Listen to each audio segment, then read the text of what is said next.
Okay, it's episode 24, and you're here with Mike and Blaine, and nobody told us, right? Nobody told us that I'd have to sift through advice, right? Sift through it. Sometimes you get good advice, sometimes you get bad advice, and we're going to talk about it. What do you know, Blaine? Yeah, absolutely. I know 24. Is that a flat? It's been a while since I bought beer in bulk. I think that's a case. Is it a flat up there? I thought a flat was like an apartment. Oh, no. There's a flat of beer. It's 24. It can't be 48. It's been a long time. It's college days. We'd buy a flat. You'd buy like a six pack. Case was 12, and then a flat, I think it was 24, and it was a big flat box with just like beers. I think it was, probably 4 6-packs or something. I can't recall. Anyway, even 2 dozen. So that's a big accomplishment for us. So what are you drinking today? Well, you know what? I ran across something. First of all, you know how we're kind of label freaks, right? So this new company I've never heard of called Clown Shoes. Clown Shoes. I've had some stuff from Clown Shoes. Yeah. Have you really? Okay. So I hadn't seen it before, and I saw 3 of them, and it's a mango American Kolsch. First of all, Kolsch is my favorite style. I don't know what it is, kind of the citrus or something behind it, but I always love the Kolsch. But it had mango, and believe it or not, I don't really like the taste of a real mango. It tastes like dish soap to me. Oh, really? Okay. I don't know why, but like mango flavored stuff drives me crazy. I love it. Like if we get a boba, we get a smoothie, we get, anything like that. I love a mango. So I'm excited that it's Kolsch and mango. And look at that, man. Just the detail on these covers, on this that is can. Crazy. Very cool can. Very cool can. If you guys aren't watching, you have to look this up on YouTube and check that out. That's really cool. And I didn't look at it. It looks like it's Boston, though. It's looking like it's Clown Shoes is out of Boston. So I even went outside the state. Nice. Yeah, this is the first time for you to go outside the state. That's first or second. Yeah, venturing out. Today, I have barrel-aged moose boots. Whoa. And it's from Prairie Artisan ales. I love Prairie Artisan. I just get a kick out of them. They always have really cool. The Prairie Bomb was one of my first beers I had from them, and it's got like hot pepper and chocolate and vanilla and coffee or something in it. And so, but this barrel-aged moose boots, barrel-aged Imperial stout with maple syrup, toasted almonds, and vanilla, and it's a whopping 13%. Wow. But this feels like, these guys are out of Oklahoma. I think it's like Krebs, Oklahoma, or something like that. I looked it up. I can't remember what it said now. But I love these guys' beer. And but this one reminds me of home with the giant moose, and maple syrup and everything. This is so Canadian. And for those of you that have not seen a moose in real life, they're bigger than you think. I will guarantee you. The back of a moose is like 8 feet, and I've been close to them a few times, a couple big bull moose by accident, when you're out hiking. Wow. They great. Are beyond enormous, but very Canadian-ish, even though these guys are from Oklahoma. So I had to give it a try today. Okay, so you said 13%. So I'm going to have to put my trooper powers of observation together and watch for signs of impairment. That'll be me opening my mouth. There you go. It'll come in the form of a slur. Yeah, exactly. What do you think of coaches? This is a delicious beer, by the way. But we'll see how it goes over the show. It starts to. Do you ever see that WKRP? Did you ever see the one where they tried to get Johnny Fever? The police was there, the highway patrol, and they were trying to feed him so much beer to prove how he get impaired, and they had this reaction test, and he got faster the more he drank. And I don't think you can do that on TV today, but boy, I miss WKRP. I hope they stream it again soon. Well, what's funny is that when I was at the Highway Patrol Academy, they took us into a room one night and made us drink different types of alcohol at different levels, right? So there's, we'll say 20 of us in the room, and some of us were drinkers and some of us were people that gave the field sobriety test so you could write down the signs of impairment, right? And then after they gave you the field sobriety test, they had you blow into a breathalyzer to see where you were, right? So you could match up all those things. What does wine do to somebody? What is, to a smaller person or a larger person? You know what I mean? Or beer. Yeah. And then, and then somebody had to get just absolutely slammed. So, I was lucky enough. I was chosen to be a drinker. But I wasn't the one that had to get just totally slammed. I was just a moderate guy. So it was kind of an interesting view of it. And and if you can get your hands on a breathalyzer, just for a fun party thing, just do it. Right. And, try to do some field sobriety tests, walk straight line, those type of things, or because it's absolutely a blast. I can see. And then, man, it'd be hungover. Some of the guys were probably hungover the next day and had to show up for class or the course or whatever. I want to think it was on like a Friday or something like that. So we all went home on the weekend. So I want to think it was that. Because there's no way you could go through a day of the academy after that. Yeah, I just don't think so. From PT physical training, twice a day, up at 5 a.m, and then don't go to bed till 9 p.m. There's no way you could do that after a night of drinking. I can do that without drinking. That's right. All right, so let's think about this. I'm sure that over the last 20 plus years, somebody's given you some advice. Oh, a lot of people have given advice. There's never a shortage of advice. It's like, never a shortage of opinions. They're like assholes. Everyone's got one, right? So advice is very similar, but sometimes it can be groundbreaking. Like it's a bit of that. It's a bit of a catch-22. Like at times advice can be such a massive shortcut and so valuable. It can be business changing in a sentence. And other times it can actually literally get you right off track. And it's hard to discern sometimes. Yeah. So, all right. So here's how this came about. I think I went to Facebook or something today, and I'm getting bombarded with I don't care if it's LinkedIn or Facebook or whatever, but I'm getting bombarded with people that think they can help me, right? They can coach me on this and grow more followers here on that. And they're gurus, they're not marketers, they're coaches, they're consultants, whatever you want to call them. And for full disclosure, I'm one of them. I've coached and consulted quite a bit. I'm known as Cash Flow Mike in the world. So it's funny when people want to coach me on cash flow, right? Exactly. I don't know shit about how to build a website or an email campaign, but yeah, exactly. Cash flow I got down pat.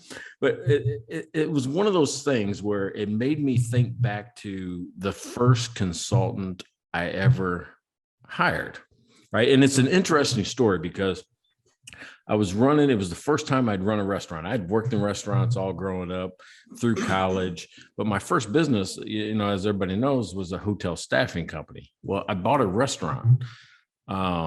So after about the first, I don't know, we'll say 6 months, I'm like I might have somebody come in. And here was my experience, right? $2,500, first of all, is what it cost. Which, by the way, in 2006, I'm going to say, that seemed like a ton of money to me. Right? This better be worth it. So I talked to this gentleman, and he goes through this interview, and it's like he asked me questions. He goes, "Well, what do you think is wrong with your business?" And I said, "Well, I think that I've got a pricing problem. I don't think my pricing is just right. I think it's a little low in the market. I think I've got too much inventory.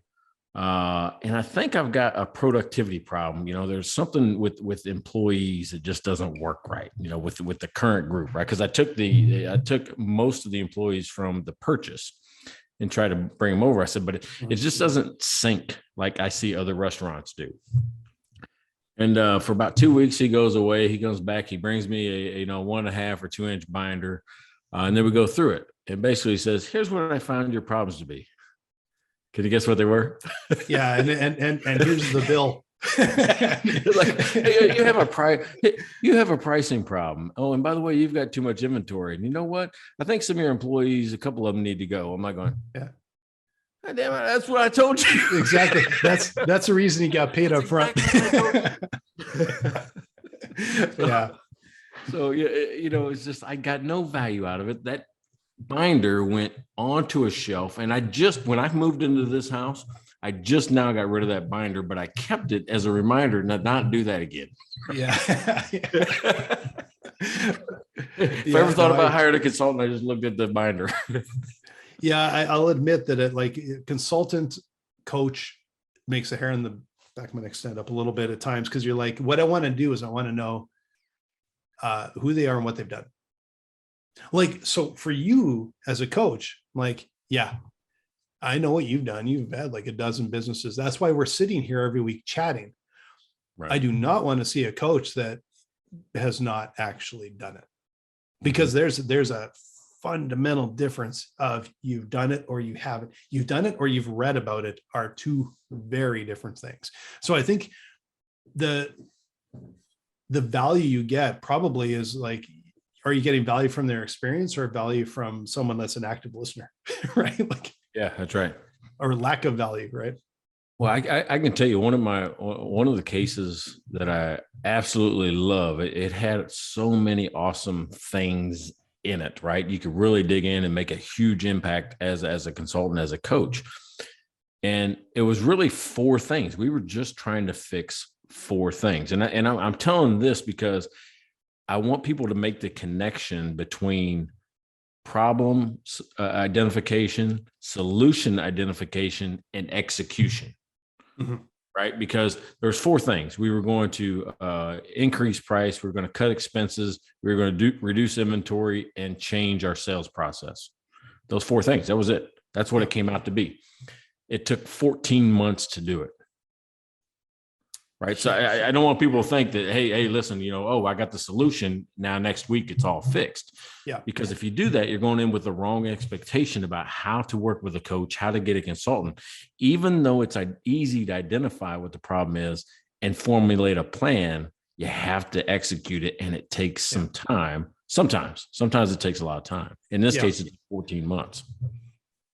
Yeah. Yeah. And it doesn't surprise me. And there's, the one thing, like I know when I had my agency back in my agency days, the one thing I never did was I never went and got like a mentor. I never went and got an advisor that had been there before.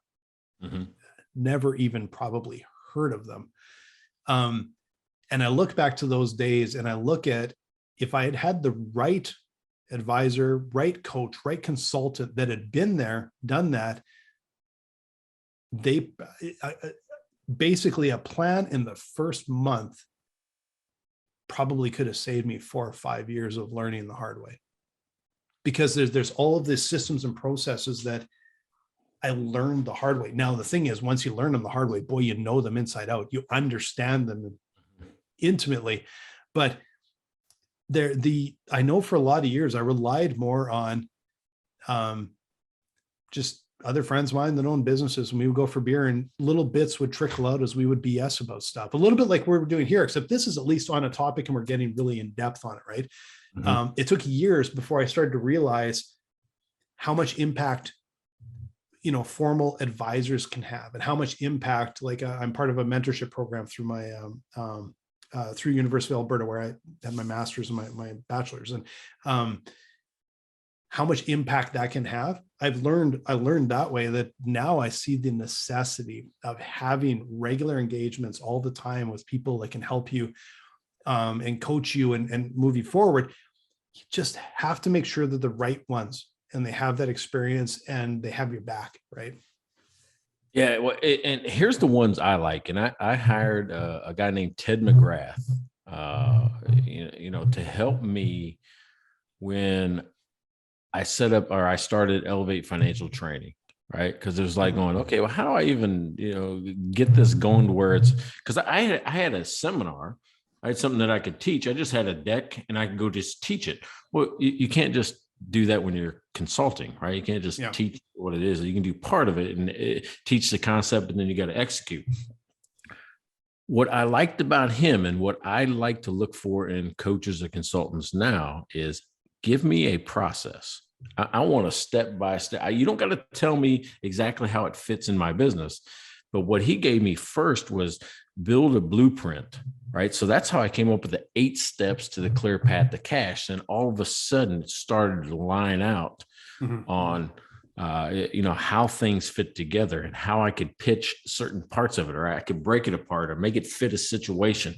It was him talking about his delivery process, from being vulnerable about my pain, the things that I've done, the failures I've had, and then couple it with the success and experience. And that makes a powerful coach, right? It makes a powerful consultant, because I'm like, oh, hey, here's what I did. And here's what we tried to do.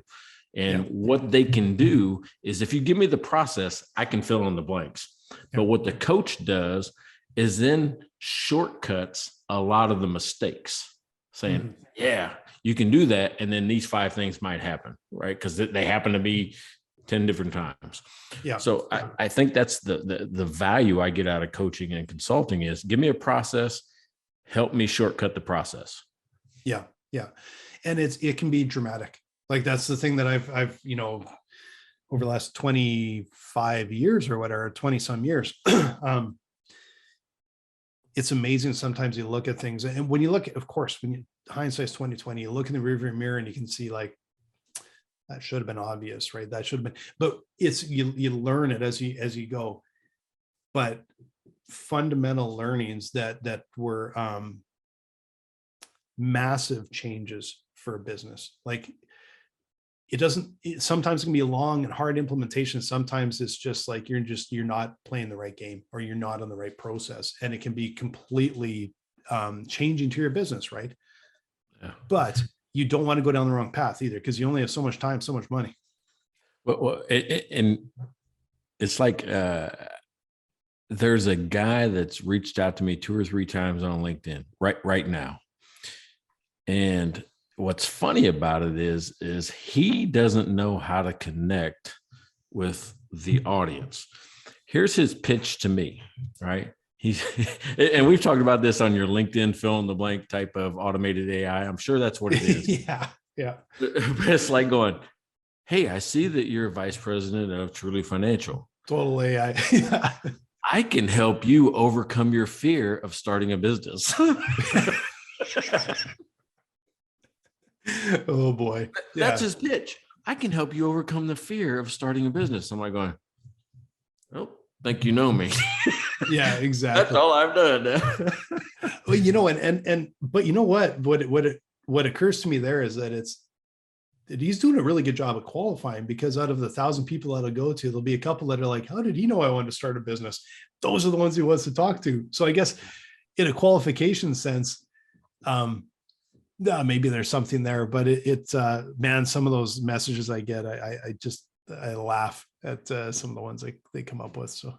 Okay, so for every 2 people that he hits right on the head and they think he's a genius, there's 2 more people like me who thinks he's an idiot. Oh, there's probably 200 more that think he's an idiot. It is I'm guessing a small fraction that actually kind of respond well. Yeah, or the people who says, hey, would you like to, start a franchise of a consulting business? I'm like going, yeah, I already got one. Why would I pay? Why am I going to pay you? Yeah, exactly. Yeah. Yeah, so anyway, I guess that's in franchise sales or something like that. But it's people that you haven't looked at what I've done, so you don't understand how to talk to me. Yeah, right? Yeah. That's a spray and pray model. That's not. I don't think it's very effective. I think you're going after leads. Well, we've talked about this before. It's like you gotta narrow them down, do your homework, know that you're going to be offering them something worthwhile, right? And but it takes time. But that's how it's effective. All right. So when do you get to the point you're like going, man, I need some help? When do you get to that point that you would hire somebody? That I'd hire somebody. That's a bit of like, I've been very fortunate to have some really terrific advisors, a mentorship team, and then of course, like, I've been around long enough that I've got so many other friends that have been that are entrepreneurs that have done all different things that I can reach out to, like you and I. So, like, earlier today you talked with one of my guys about setting up some lead generation, because great opportunity to learn something. And so there's the side of it it doesn't necessarily have to be like formalized and in fact, I don't know, like, that's a much bigger engagement, and definitely we're like, at times it's a good fit. I've never really done it. I've never paid someone to be a consultant, but I've leaned on people a lot. Right. Yeah, I can see that. I tend to, when I think it will, I'm more of a shortcut type of guy, right? If I come up with, I need X, Y, or Z done, I've got a choice, right? I can build it from scratch and then start to execute, or I can take somebody's template, help them have me quickly get it going and then push it out the door. And so I'm more likely to, buy into somebody's process than I am just their expertise. Yeah. Right? Okay. That makes sense. And I'm not talking about just one guy. One guy. Oh yeah, I'm gonna just go out. I may interview 3 or 4 people and like going, yeah, that one makes sense and it fits with what I'm already doing. And then I'll buy his process, right? Yeah. And then of course with that comes the coaching of he, really looks at what our company's doing and helps fill in the blanks. And so I'm a shortcut type of guy when it comes to consultants now. No, it's a good. I'm learning more about this, because I've not hired someone to do that, but I lean on experts and advisors and everything all the time. And like I said, just friends. I know a good friend of mine, met him up for a beer one day. He's an entrepreneur, SaaS product, everything else. And then he sat down and he looked at me and goes, am I talking you off the ledge? Or are you talking me off today? Yeah. So it's probably a little of both. And because entrepreneurs, can kind of share that, but it's a very different relationship and different than, something that's a little bit more formalized. Right. So. Yeah. All right. So have you had one of your friends, because I have, give you bad advice? Man, I've got bad advice from left, right, up, down, everywhere. I'm trying to think of a friend. I don't know if nothing pops to mind with bad advice. But every bit of advice is like, I always take with a grain of salt, because it's like, you have to put into context with what you're doing, because the advice usually comes from their experience. When it doesn't come from experience, okay, I will think of one. I did have a banker. And I wrote a whole book on dumb for bankers. Yeah, I had a banker, and I won't go into any level of detail on it, but years ago we went for a coffee, and she told me in no uncertain terms basically how dumb I was and how I should be running my business. And it was so clear that I just looked and I just knew, I'm like, this is all from reading blog posts. I didn't say that, but I knew, like, yeah, you've read some blog posts and think you know everything. You've never done it and you have no idea. And literally almost left the bank over it. Wow.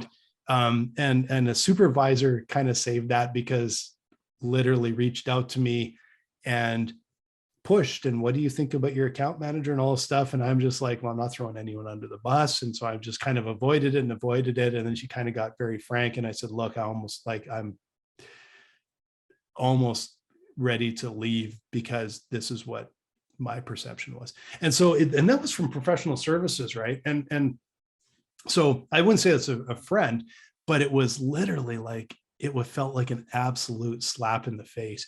But I've been around a little bit, and I recognize that, right? Somebody that's newer, maybe, or in a different situation completely, or even myself in a different situation, could end up going down the wrong path and finding out the hard way that was bad advice, right?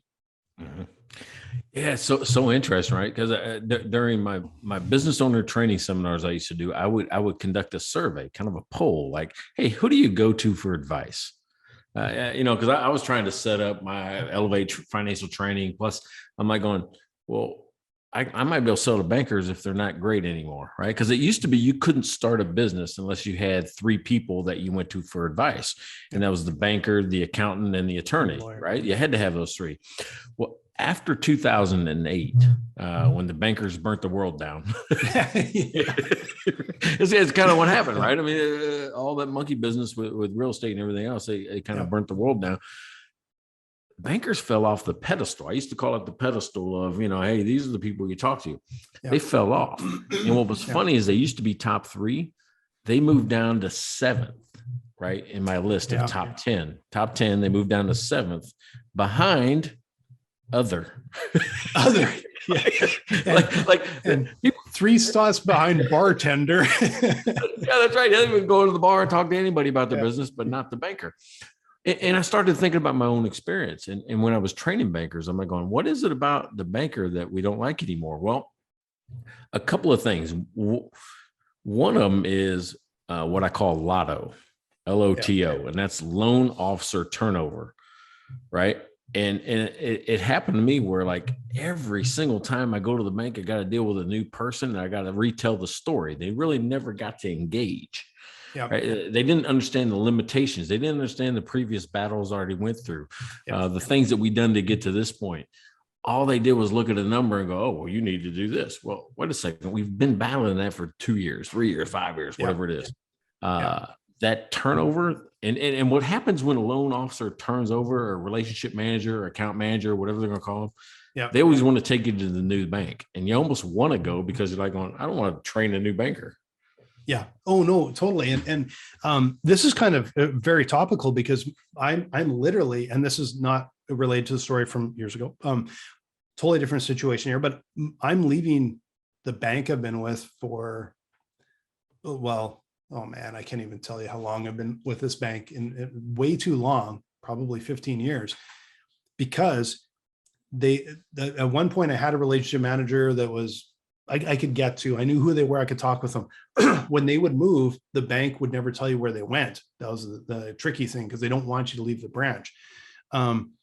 This bank has gone so far down the wrong way that I don't have anyone to call anymore. And I'm literally at the business branch in our city. And I don't even know who to call.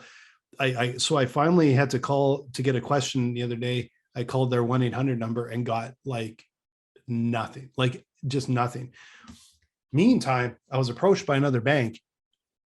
They wanted to have a meeting with me. I went on a call and there was like 3 people from their bank on the call.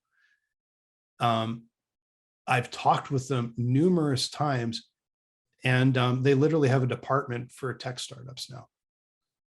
And I can call now. If I have a question, even about my existing bank, I phone these guys at the other bank. Yeah, truly financial. Okay, that's like you've been approached by a couple of banks, one just now. Yeah, exactly. I should sit down and we should talk. No, it's true because it's people make a difference, and this big conglomerate does not understand that people make a difference in business banking. And I'm like, no, there's zero chance. And so now I'm in the process of moving banks because of all that, but we should talk after this anyway. That's funny. The other one. All right, so I said bankers and accountants. I chose an accountant when I bought the bar restaurant because he said he specialized in restaurant accounting. I'm like, yeah, that's exactly what I want. Perfect. Right? Somebody can help me. And at that point in time, early 2000s, they're charging by the hour. Well, I would get these reports from him where he did this math, and I'm like going, and he would charge me like, we'll say $300 for this math. I'm like going, why am I paying you for math? What does it mean? What do I do next? Yeah. And that was the misconnection. Like going, yeah, you could do the math, but I got Excel at that point in time. I got Excel. We can do math all day long. Yeah. What do I do? And that was the largest disconnect in the accounting world from my perspective was they could not turn a ratio into an action. They're like, well, it's a 2. It's a 2. I normally see them at 3. You're at a 2. Okay, what do I do?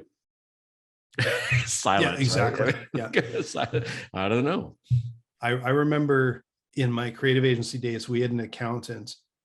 And I'll never forget, like, I didn't feel like I'd be going in and it's like, he would put out the financial reports and the thing that would run through my head is, And I would bounce back and forth at that point and be going, I don't know what you're talking about. And then it would bounce to the other side and be going, I know, I was there. Like, why are you telling me what happened? I was right there. I'm the one that freaking sent the invoices out. I made that decision. I made that decision, but there was no value. And I remember we went into his office one day and we sat down, and I don't remember what we were dealing with at the time, but we wanted to, I don't know, maybe it was open another company or something. I can't remember. And it was, and he literally sat across the table. What do you guys want to do? And I'm like, I don't know. That's why we're here. You have to tell me. Yeah. And we walked out, and I remember saying to my partner, like, yeah, we're done with him. Start looking. And eventually we ended up with my accountant. So my accountant today, after 20 years or whatever. But the difference was I talked with all these different accountants, and I went for lunch with Richard, and he just was asking me a bunch of questions. We were having this great conversation over lunch. And then at the end, he's like, well, this is what I think, you might want to do. And he started listing these things off. And what I realized is through our conversation over lunch, he'd been asking stuff about the business. It wasn't just idle chit chat. At the end, he basically had in his mind the summary.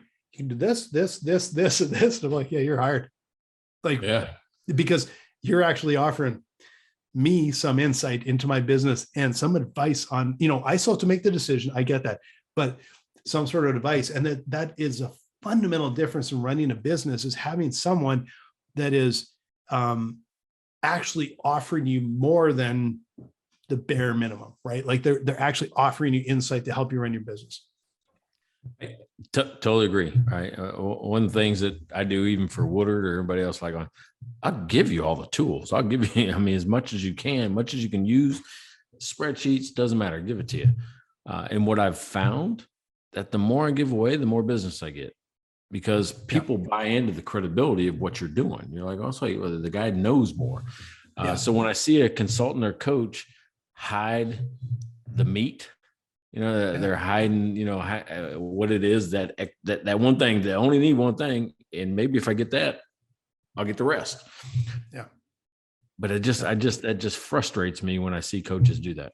Yeah. And you know what? You give it away because people do not want to do anything on their own.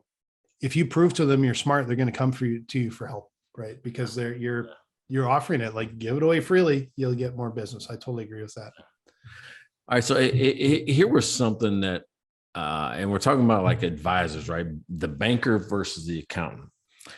And I teach this in the course, but it's something I found out that I didn't realize was happening until after the fact. Is that right? I trusted the banker and I trusted the accountant, and they would both give me advice. But what I didn't realize is that they were both giving me opposite advice. Is that a weird thing? No, I didn't realize it. The way it's delivered by the banker and the way that it's delivered by the accountant, it all makes sense.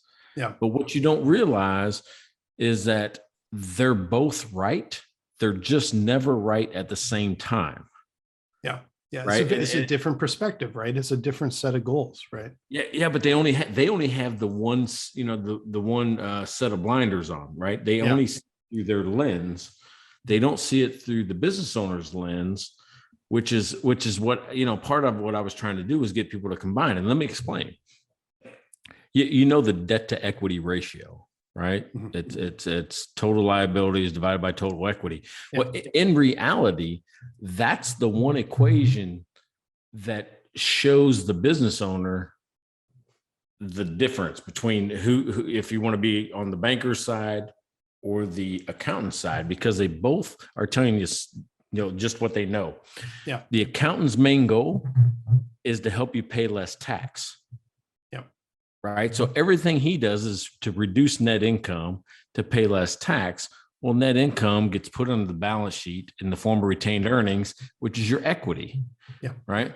Well, the banker, his whole main goal is to give you a loan, right? At some point in time, he wants to give you a loan and make you a better quality bankable business by giving you a loan.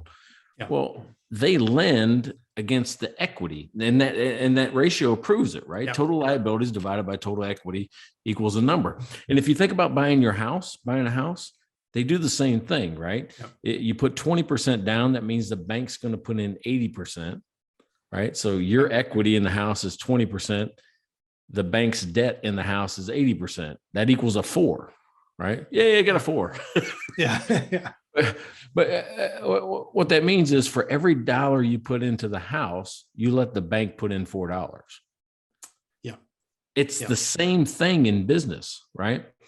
What that debt to equity shows is how much you believe in your business, that you would invest in it yourself, right? So the more equity you have is you investing in your own business. You're reinvesting the profits back into the business. When you pay less, in taxes, make less, you're showing the bank that you don't think you should invest in it. So why should they? Yeah. Yeah. So that's what it comes down to, that one equation where you have to know yourself. The bank is only going to talk about debt. The accountant's only going to talk about taxes. You have to know if you need debt next year. Yeah. So if I need debt next year, I need to start paying attention to what the banker says. If I don't need debt next year, let's just listen to the accountant. Nobody tells you that, right? Yeah. And they don't, nobody tells you that. And you don't get a call with all three of them, or like with two of them and you, like being able to talk about that, right? Because they're very different perspectives. And the thing is, they would argue it with language above your head, and you would just like going, what? And you wouldn't really know. Like I can tell you, I've numerous times I've had my accountant and my financial advisor on the call or on the email thread, but that's the thing, is that they both have said they know each other now, and they're like, ask Richard, we'll ask Greg this, well, let's get on a call and figure it out, because they do a sort of competing ideas or values or whatever sometimes, and they have to kind of get together. And that's a real luxury, to be able to have your service providers being able to talk to each other and figure out what's the best for you, right? Like have a conversation, what's the best for you, with you in mind, right? And that equation that you described there, it's like, it's if you have to be able to access some capital from a bank, you have to be prepared for it and everything. But I will say, when you describe those two instances, the thing that came to light really quickly is the accountant is really in your corner and is a service provider for your business more, but it's not as much about an upsell, right? The bank is trying to sell you a product, and it's something to just keep in mind, because that's, I'm not saying bankers are there to sell you a product, but it just keep that in mind, that I'll be like, probably because of my current banking relationship, but I lean on my accountant a lot. I don't lean on the bank very much. My banking now is online. I do my thing there. Yeah.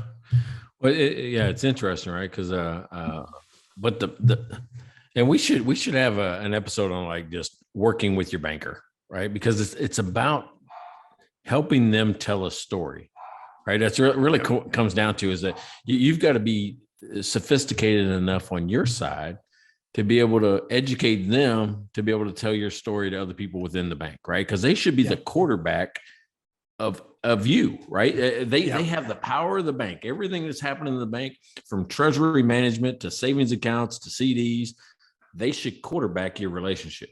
But they can't do that unless you tell them the right story. Yeah, no, and what occurs to me too is I have more than one bank. But one of them is my like operational bank account. And that's where I can't talk to anybody ever, because no one will answer the phone. And that's what I'm replacing. I have another one where I have some business loans. They're awesome. I'm going to phone him today, tomorrow, whatever. And they understand business and they want to talk with me. So it's definitely not, my experience is, not only is it not universal with banks, it's literally not universal with the banks I deal with. So I should be careful about that. Because like that, but that's the difference is when you have with all these service providers, they are so important to your business that you do want a bank and a banker that understands your business, is going to have your back. And that's what I haven't sort of won. And that's where I'm moving to another one because of that. You need that. Your accountant cannot just be compliance and tax. They should be like, you're paying enough. They have to offer you more value than that. They have to be able to give you insight and advice and help you. And your lawyer needs to know what you're dealing with as a business and make sure that they can help you as well. Because, and the trifecta kind of thing that you talk about is the traditional one. They're important. They're still important. You know, there's new innovative services and things like that. I get that. And there's other ways to do it, but however you do it, you have to have, they have to have your back and they have to offer you value. And it's not just which is cheaper. If you're asking yourself which is cheaper, you're not getting value from them. Yeah, I don't think it should be a function of price, right? I mean,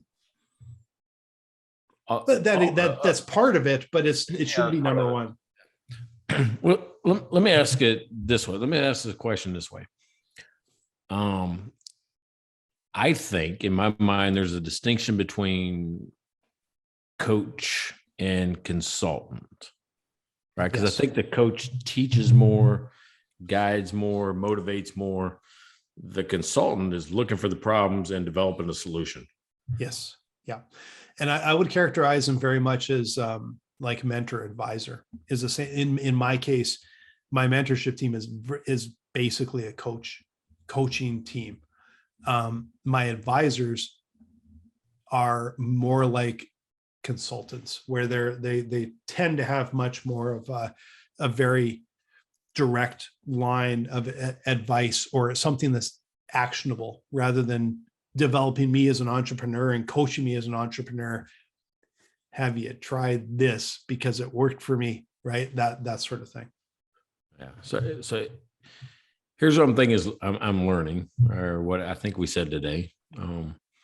Me, myself, I mean, I prefer a process, right? I mean, I am not opposed to coaching. I'm not opposed to consulting, but I like a process that shortcuts something for me, right? Which gets me to where I want to be in my business faster, right? Sometimes it's more about education. Like, I mean, I've hired consultants about marketing, understanding how to build a Facebook campaign, understanding how to, position yourself from an SEO standpoint on your website. Yeah. Of course, I need a coach or a consultant to do that. There's no way that I could read online or watch a YouTube video and do that. And know how to do it. Yeah, exactly. Yeah. That couldn't. So I need I'll say cover my blind spots. If my team has a blind spot, cover my blind spot with the consultant, because it's only for a short period of time. It's not like hiring a full-time person. You're only coming in to solve a problem, and then we move on to something next. So that's where I prefer to use them. But I've had bad consultants and I've had good consultants or good coaches. And I look for those two things. Do you have a process? And do I think you'll help me shortcut, with your experience? Yeah. Yeah. And I think I value a lot the shortcuts and insight. And I have a fairly senior team, and I want to be able to give them some of the insights and the tools coming from, very specific, but really experienced perspective. Right. And that insight and those tactics. I know you process. I taught a lot of strategies and tactics, right? That's where I kind of think of a strategic level. In a bigger picture, are we heading sort of in the right direction? But on a tactical level, are we executing this properly? How can we refine that? Again, I guess systems and processes, refine those things to make it more effective. And I'll say it again, because I think it's so important, that one of the biggest things I but I know what helped me early on in my creative agency was having coach, advisor, consultant, whatever you want to call them, having the right person helping us could have saved us years of headaches and made us highly profitable so quickly. And then if you said, would you have paid $5,000, $10,000, $20,000 for that? Oh yeah. Like, you're talking that many years? Hell yeah. Yesterday. Right. Yeah. And in whether it's an advisor, mentor, paid consultant or coach or whatever, if you find the right people and they really understand what you're doing, it's amazing. And I can't tell you how many times I'm just like, it's almost not offhanded, but like a bit of from my experience, holy shit, that just saved us a year. Like, and it was like a Yeah. 5-minute conversation, and it saved us a year. And I'm not exaggerating. And that stuff is really valuable. And what it really comes down to, I think, as a business owner, is you cannot live under a rock. If you're the business, if you're the owner, if you're the CEO, president, whatever it is, you're guiding that business. You need to be out. You need to be talking with people. You need to find those people that you trust, that have experience, have that track record. Boy, you have to be careful. You cannot, it can go the opposite direction if you find the snake oil salesman, right? Find the people that understand your industry, have done it before, have succeeded, or have some of that track record or whatever, that know how to do it. It can be absolutely fundamental for a business. Yeah. I mean, you got to be humble enough to ask for help, and then get it, right? And get the help. So, Yep. Hey, episode 24 is in the books. It's in the books, and it went fast, right? It went pretty fast. But I want to tell you, you already mentioned a little bit, but if you want to watch this, it's on YouTube, right? Nobody told me of Mike and Blaine on YouTube. We do have a website up and running. And I tell you what, it's just fun to have that website, and it's mikeandblaine.com. So mikeandblaine.com. And on that, if you want to, you can buy us a beer, right? It's just, if you want your beer. And I want to thank Clown Shoes for giving me this awesome mango American Kolsch today, because I've really enjoyed it. I really enjoyed it. So, Prairie Artisan ales, it's gone. I don't think I've been slurring, but that's a pretty heavy beer. So we'll see. I don't know if it went off track. We can listen to it later. I don't know. We'll see. You guys can email or message us, comment on YouTube. Man, you just made no sense by the end. Who knows? But excellent beer, Prairie Artisan. Check them out. All right. Hey, we'll see you next time. All right. Looking forward to it.